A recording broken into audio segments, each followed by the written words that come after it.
Candle lay on her bed and listened to the sounds of preparation outside.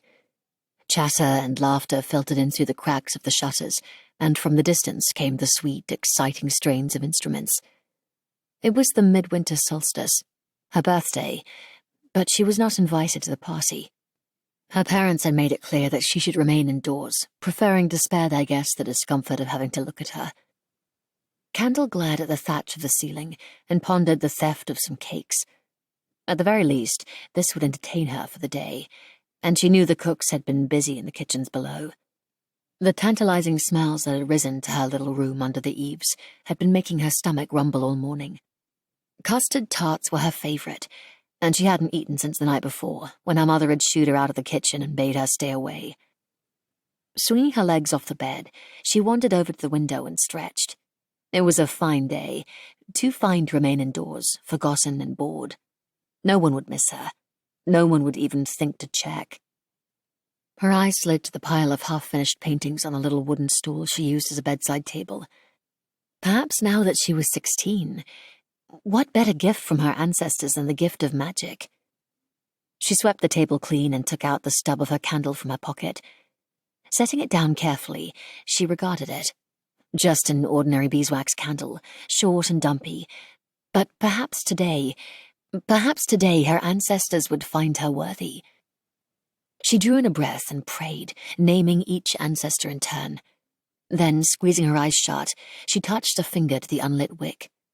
For a long moment she held it there, imagining the heat, picturing the fire, willing it to burst into flame, to burn her skin. Nothing. She cracked an eye open. The candle remained unlit, and she slumped back onto the bed, disappointment like ash on her tongue. Perhaps tomorrow. She would try again tomorrow. Up on the thatch, a lone spirit curled through the air. She watched it without much interest, her eyes damp and her stomach hollow. The solstice made the spirits bold, but this one seemed harmless enough. Just a ribbon-like streak of formless black, darting across the ceiling like a minnow in a pond. At length, the sounds of the festival drew her down the stairs and towards the village square.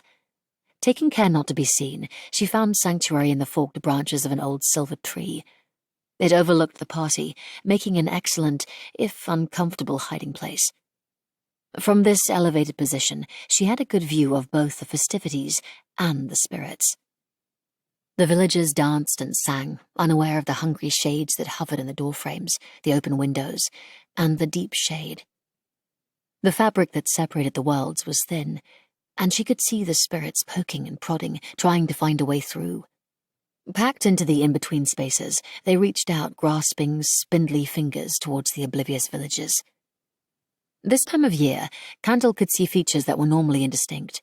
The gleam of an eye, the flicker of a scale. Even in the bright noonlight, she could see them.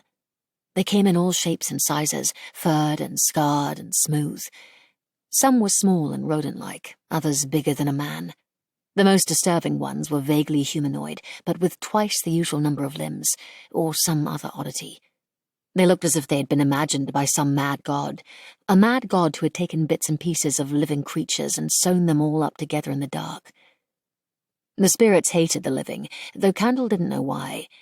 They were mostly harmless, troublesome rather than dangerous, but every now and then a violent one would escape. A procession of laughing villagers wound through Hanternos like a merry centipede. The spirits watched from 1,000 glinting eyeballs, their attention focused on the magic that would keep them bound for another year. Waiting, watching for a mistake, for a chance. Each villager left a thread of magic in their wake. The lines of magic crisscrossed one another, creating a complex tapestry of protection around the village. As the celebrants passed by, the spirits faded and the wards were renewed. Candle huffed in relief and settled back to enjoy the music. Then something caught her eye in the southeast corner. Along the stone boundary wall she could see a hole, a weakness in the threads, connected by only a few sparse, gleaming strands. The remaining spirits saw it likewise, and as she watched, something small and slithery wriggled through the gaps. It disappeared into the shadows under the nearest house. No one had noticed. How could they? They never saw the spirits. Only she saw them.